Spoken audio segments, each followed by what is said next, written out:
দেখুন মোটা ভারী আর রসে ভরা এই বড় ফলটি হলো বাতাবি লেবু।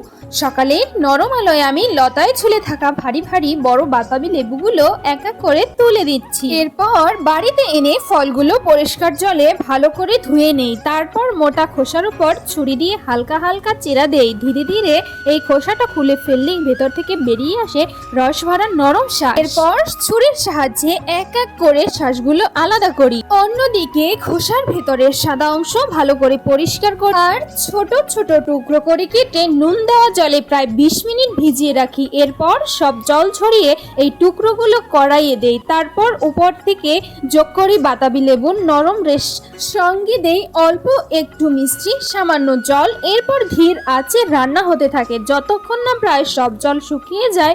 এর মধ্যে মিশিয়ে দেই খাঁটি মধু। সবশেষে গ্লাসে ঢেলে অল্প একটু গরম জলে মেশালেই তৈরি হয়ে যায় বাতাবি লেবুর এক অনন্য ঘরোয়া পানীয়। তো তোমাদের ভিডিওটা কেমন লাগলো অবশ্যই কমেন্টে জানাবে, আর আমার OMG3 চ্যানেলটি সাবস্ক্রাইব করতে ভুলো না বন্ধুরা।